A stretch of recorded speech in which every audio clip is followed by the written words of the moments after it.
Hi guys, this is Saurav here and welcome to another masterclass of mine. And this masterclass is on chemical bonding. In this masterclass, I'm going to tell you what are the amazing ways of scoring 100% marks in chemical bonding.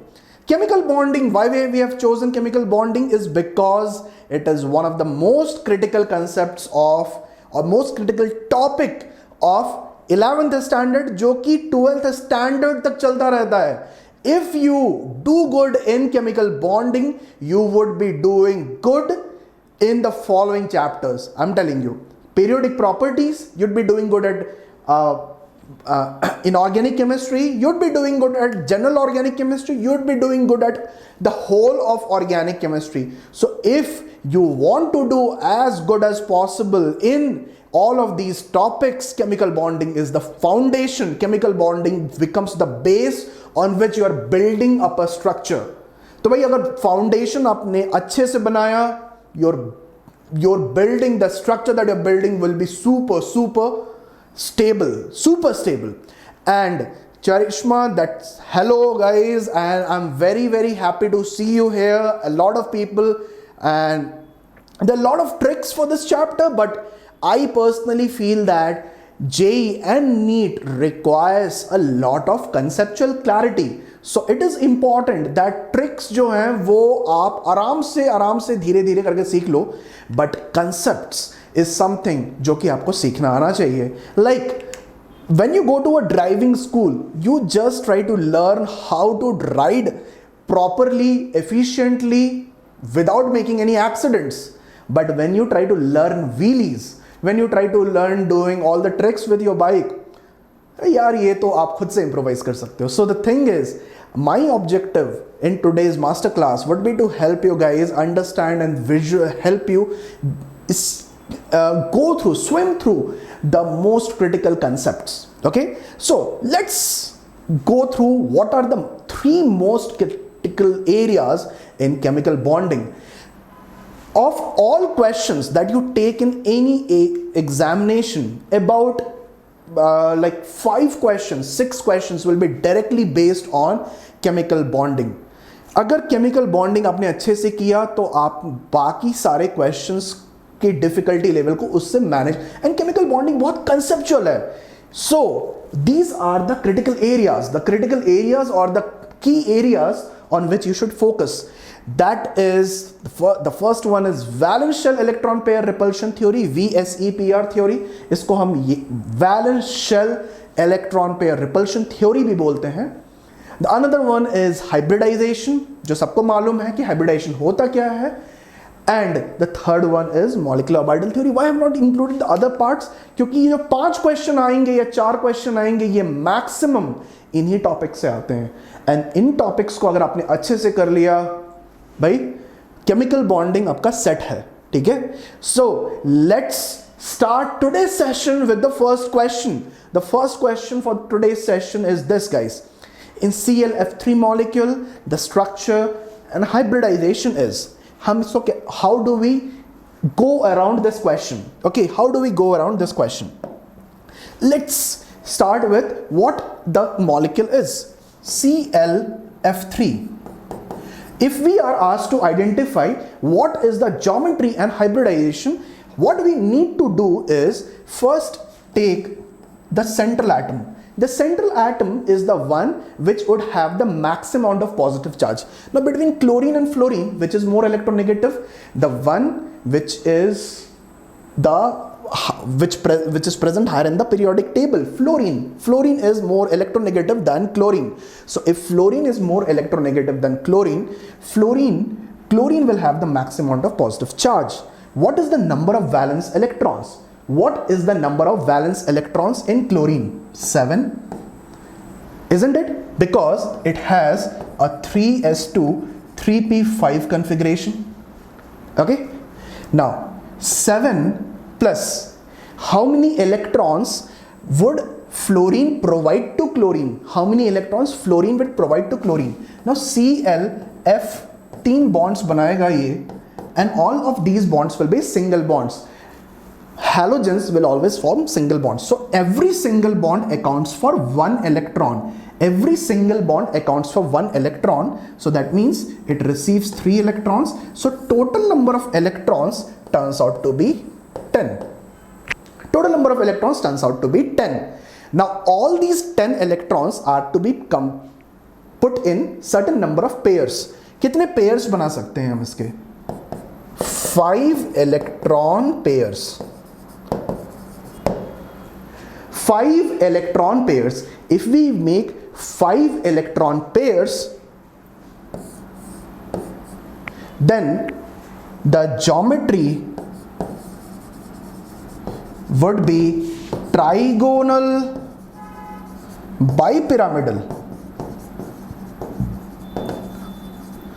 Trigonal bipyramidal. And the hybridization, how do we identify the hybridization? The sum of powers should be equal to this number. The sum of the powers, like 1 plus 2 plus 1, the sum of powers is 4. The sum of powers is 5. The sum of powers is 3. The sum of powers is 5. Okay, so for B and D, the sum of powers is 5. So this will be either sp3d or dsp3. How do we know that it is not dsp3? The reason why it is not dsp3 is because as long as it is a p block element, then this d orbital will always be placed after sp3, because inner shell d orbitals are not utilized. The right answer to the question is B. The right answer to the question is B. Okay, so let me complicate the question a bit. थोड़ा सा मैं इसको और complicate कर देता हूँ. Let me ask you guys that if we have in ClF3 5 electron pairs, in ClF3 if we have 5 electron pairs, how many bond pairs are present and how many lone pairs are present? How would you tell? The easiest way is to identify how many peripheral atoms are there. How many atoms? Central atom. This is the central atom and this is peripheral. Peripheral. Okay, so how many peripheral atoms do you see? 3 peripheral atoms. That means 3 bond pairs, and whatever is left out will become lone pairs. So 2 lone pairs. 3 peripheral atoms, so 3 bond pairs and 2 lone pairs. Now, how do we arrange 3 bond pairs and 2 lone pairs in a trigonal bipyramidal geometry? Let's take that scenario. Okay, let's take that scenario. So if I place Cl, I can place it like this.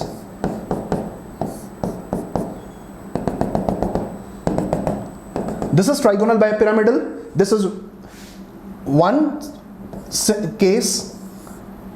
There is another case which is possible.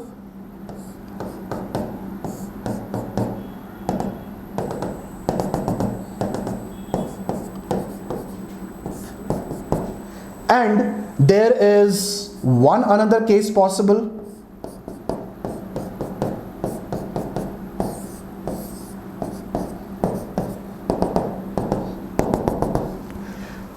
So,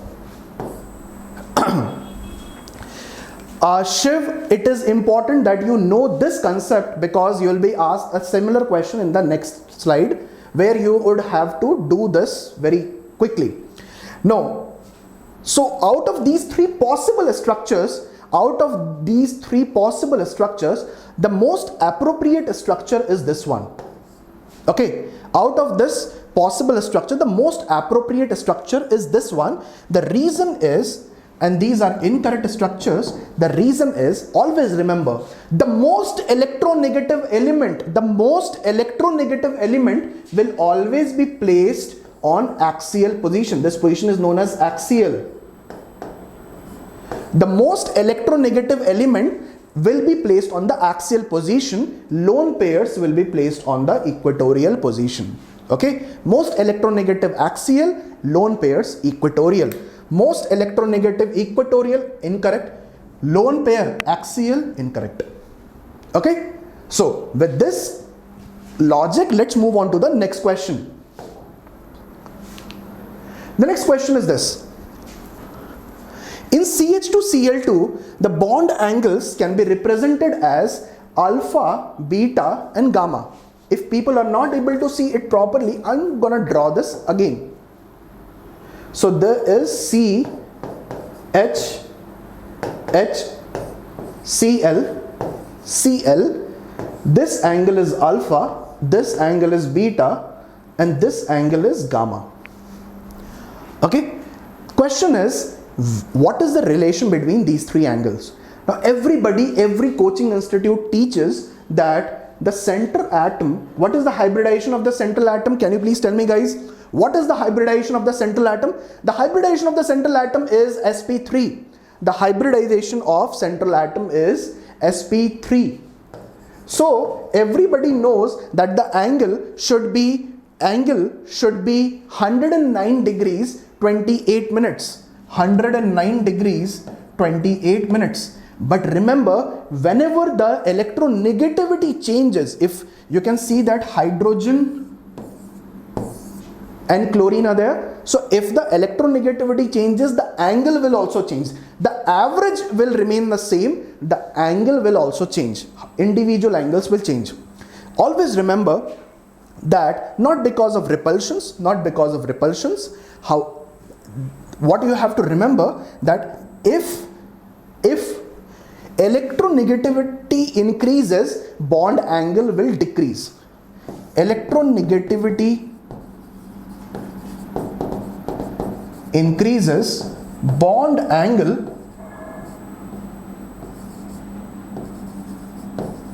decreases.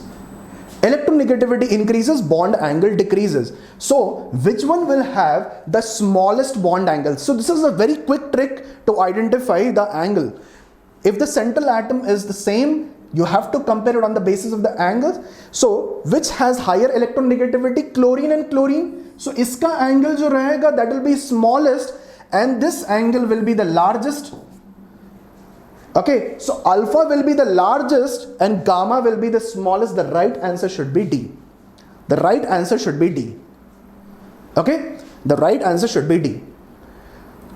Cool? Let's move on to the next question.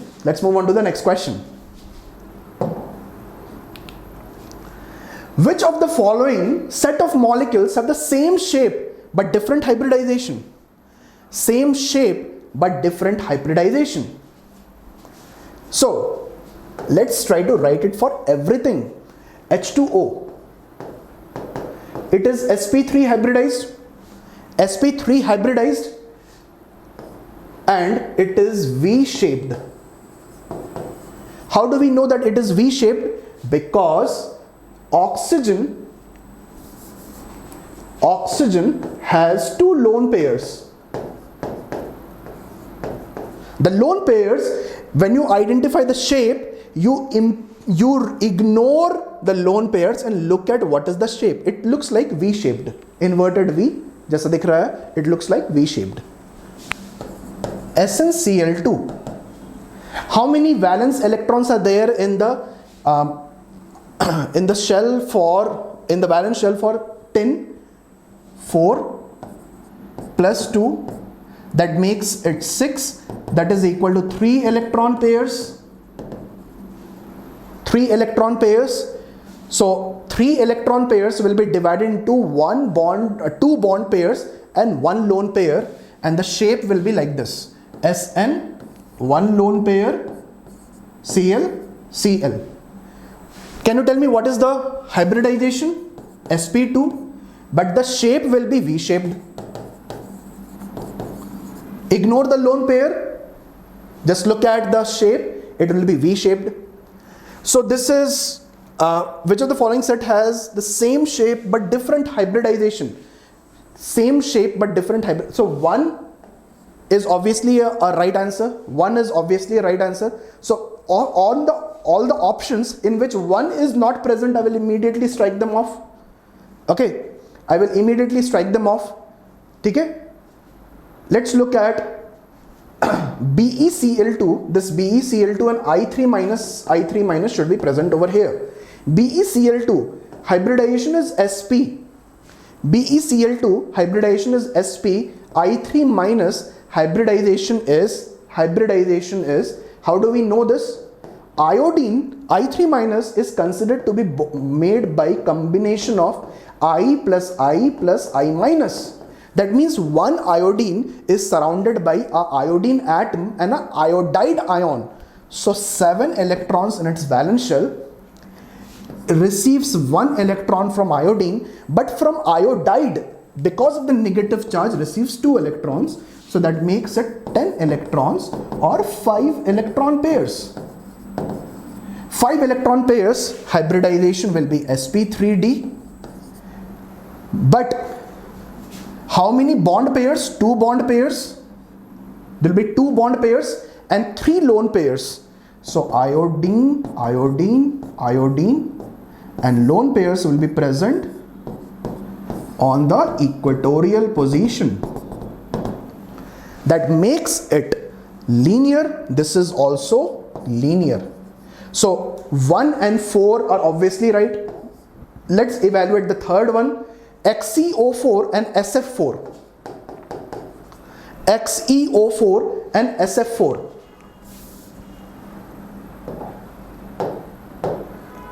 So XeO4, it will be Xe bonded to 4 oxygen atoms by 4 double bonds. Yeah, these type of questions do come for a JEE advance. So hybridization is sp3. Hybridization is sp3 because for hybridization I have to calculate only sigma bonds. Only sigma bonds. How many sigma bonds that are you able to see? We are able to see 4 sigma bonds. We are not supposed to count the pi bonds. A double bond contains 1 sigma and 1 pi. So hybridization is sp3 and tetrahedral. Tetrahedral and SF4. SF4, valence electrons in sulfur 6. How many peripheral atoms? 4. That means it receives 4 electrons. 10 electrons, 5 pairs. That means sp3d. Power should be. So if I look at hybridization, the hybridization is sp3. sp3d, but what is the shape of SF4? S, F, F, F, sorry,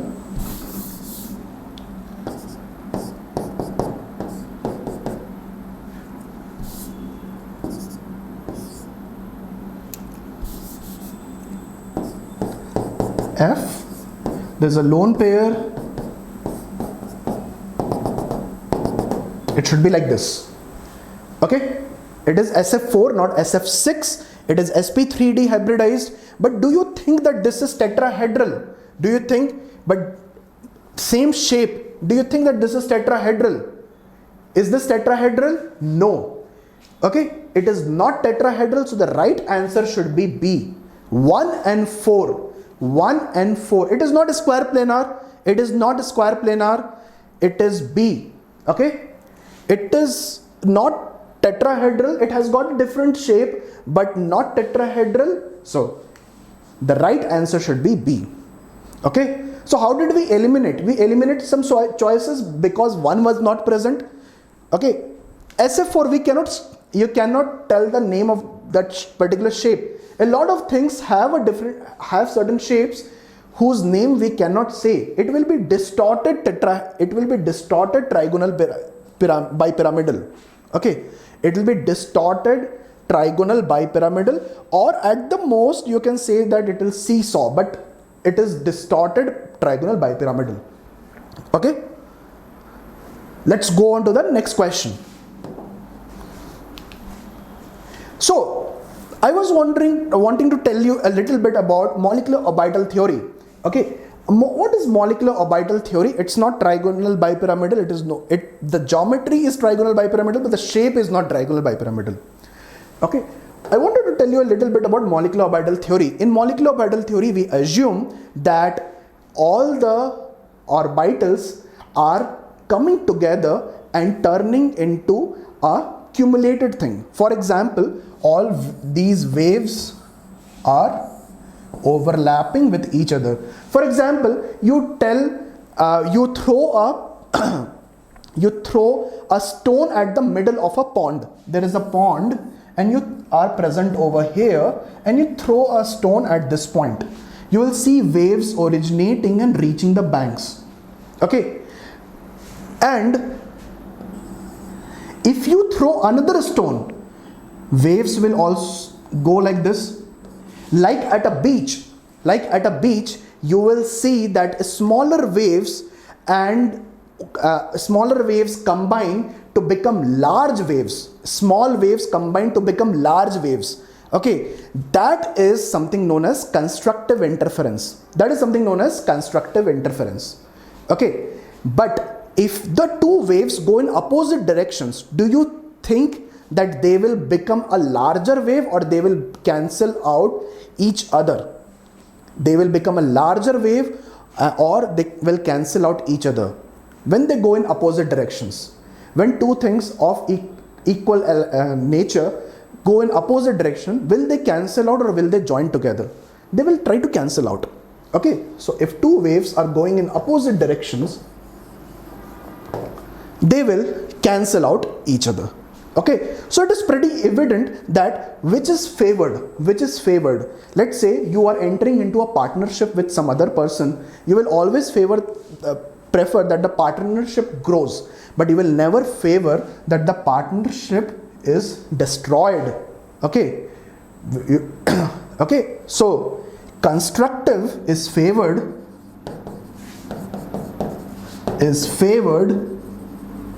and destructive disfavored.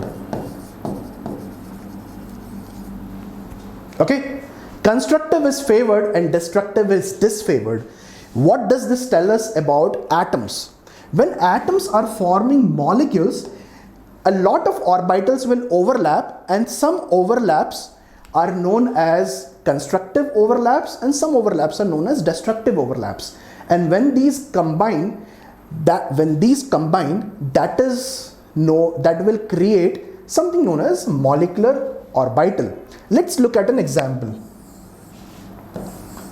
Let's say these two are s orbitals. These two are s orbitals. They look like Pokemon balls. They are s orbitals. Plus and plus tells us that they are alike. Plus and plus tells us that they are alike. When they overlap, they will become large. Okay, when they overlap, they will create something which is known as constructive interference or a bonding molecular orbital. Okay, when they overlap, they will construct a bonding molecular orbital. Okay, but when they cancel out each other, one is positive, one is negative. They will try to cancel out each other. They will create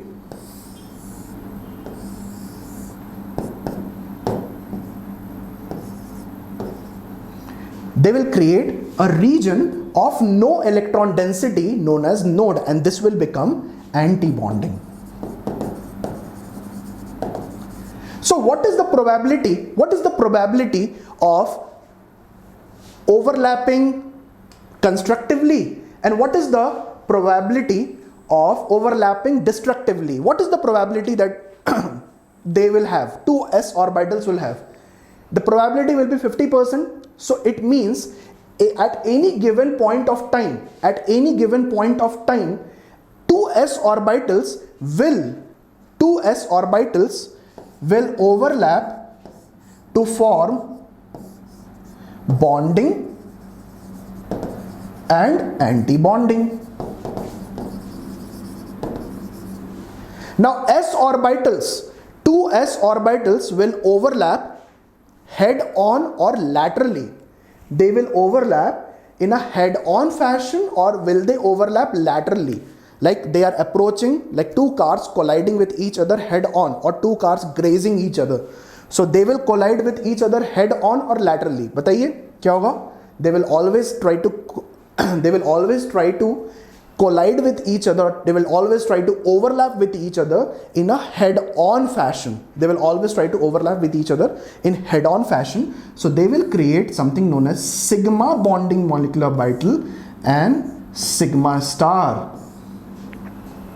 Okay, sigma and sigma star.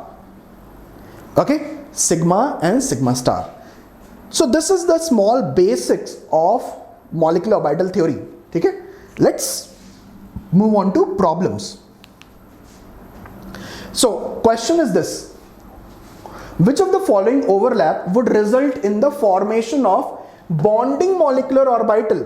Okay, formation of bonding molecular orbital.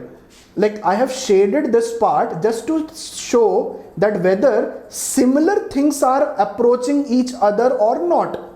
Similar things are approaching each other or not. Okay, similar things are approaching each other or not. So two shaded regions if approach each other, that means similar things are approaching each other. If one shaded and one unshaded approaches each other, then it is two unlike things approaching each other. So can you tell me what kind of interference will take place over here? What kind of interference will take place in A? Come on guys, please tell me, Mohak, Shiv, Rashi, what kind of interference will take place in A? बताइए. What kind of interference will take place in A? Interference will be destructive. Interference will be destructive. Very good, honey. Interference will be destructive. Okay, destructive, not distorted, destructive. If it is destructive, will it form bonding molecular orbital or anti-bonding molecular orbital? Destructive means bonding or anti-bonding. It will form anti-bonding. It will form anti-bonding, something which is not willing to form bond. It will form anti-bonding. Okay, clear? What kind of overlap will take place over here? Very good, Swaranya. It is constructive. It is constructive. So it will form bonding. It will form bonding. Very good, Charishma. Okay, what about C? What about C? What about C? I give you 50 rupees, I take away 50 rupees. Okay, is there any money left with you? I give you 50 rupees and I take away 50 rupees. Is there any money left with you? Tell me guys, बताइए क्या होगा? If I give you 50 rupees, so in this case, you have 50% constructive plus 50% destructive. Can I say that? 50% constructive and 50% destructive. If that is happening, if that will happen, do you think it will form any bond? 50% constructive and 50% destructive, it will form any bond? No. So this is known as non-bonding. This is known as non-bonding. When simultaneous, okay, when simultaneous 50% of constructive, 50% destructive takes place, it's non-bonding. What about this one? What about this one? What about the last one? What about the last one in the option D? Again, non-bonding, because 50% constructive and 50% destructive.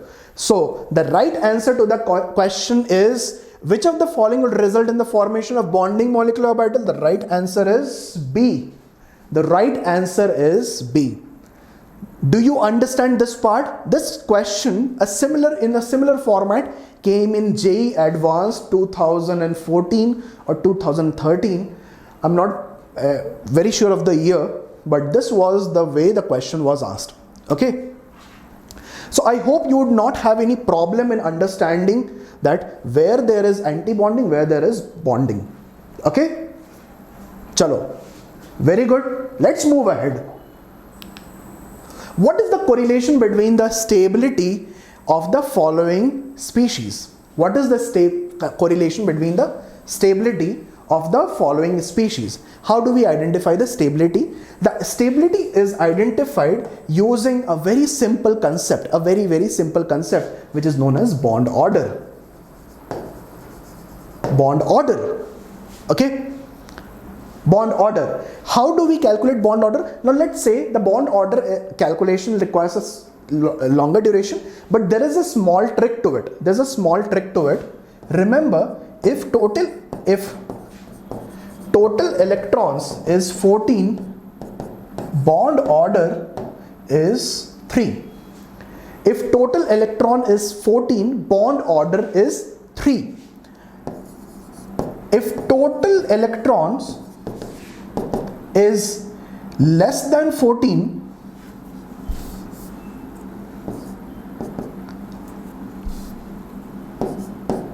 then for every electron, there is a formula. There is a formula. For every electron which is less, you will reduce the bond order by 0.5. Okay, so 3 minus 0.5 n, where n represents every electron. Okay, 3 minus 0.5 n, where n represents every electron by which it is decreasing. If the total number of electrons is more than 14, it is again 3 minus 0.5 n. 3 minus 0.5 n, where n represents every electron by which it is exceeding. Okay, let's try to solve the question. Nitrogen. What is the total number of electrons in nitrogen? 14. So total number of electrons in nitrogen is 14. Bond order should be 3. If it is N2 plus, it is 13. Bond order should be 2.5. If it is N2 minus, it is 15. Bond order should be 2.5. Now, if the bond order is same, if bond order is the same, now here is the trick. Here's the trick. If bond order is same, then if it increases from 14, you will always consider that if electrons exceed from 14, then you will always consider, the formula is the same, you will always consider number of electrons in antibonding. After 14, every electron goes in antibonding. So in which case we have more electrons in antibonding? In N2 minus. So N2 minus will be less stable compared to N2 plus, and N2 will be most stable. The right answer should be B. Okay, because if you put thoughts into negative energies, okay, and you will always feel that, okay, if you always have that self-doubt, you will not ever be able to solve any question or get ahead in life. So that is like adding electrons to antibonding. Okay? When you doubt yourself, that is adding electrons to antibonding. When you take a step back and reconcile your strength, that is adding electrons to bonding. Which is more favored? Electrons adding in bonding. Okay? Now, the next question is this. This question came in JEE mains 2019 January 9th exam, and let's take this question. The question is, according to molecular orbital theory, which of the following is true regarding Li2 plus and Li2 minus? Okay, Li2 plus and Li2 minus. So this is Li2 plus and Li2 minus. Okay, so Li2 plus and Li2 minus. So what do you have to do? How many electrons are there in lithium plus? What is the atomic number for lithium? Lithium is hydrogen, helium, lithium 3. So 2 lithium minus 1, that will be 5 electrons. This will be how many electrons? This will be how many electrons? 7 electrons. Okay. Lithium has 3 electrons in valence, 3 electrons. Atomic number for lithium is 3. Hydrogen, helium, lithium. So 2 lithium, that will be 6 plus 1, you remove 1 electron, that will be 5 electrons. Li2 minus will be 7 electrons. So now what we need to do? What we need to do? So 6 electrons, how do we arrange 6 electrons? I will write it as sigma 1s2, sigma star 1s2, sigma 2s2. Okay, I will write it like this, because 1s comes before 2s, 2s comes before 2p. S orbital has 2 options of overlapping. It will form sigma and sigma star. 2s will form sigma 2s as well as sigma star 2s. So I will get something like this. Now if I add another electron, it will have to go over here, sigma star 2s1, isn't it? So I have more electrons in anti-bonding, in which case? I have more electrons in anti-bonding, in which case? Li2 minus. So the right answer to the question is Li2 plus will be more stable than Li2 minus. It's a JEE mains question, however it can be solved quite easily if you have a firm knowledge of what is molecular orbital theory. Okay, so I hope you guys in 1 year course which is running over here at Vedantu for the students who have just moved to 12th standard. You can browse on to the course link and get all the necessary information. Also, my message for you guys is that all things become easy, but before they become easy, they are always difficult. All things are difficult before they are easy. Okay, so even if you find anything difficult, just sit tight, believe in your teacher, believe in your books, and everything will be easy.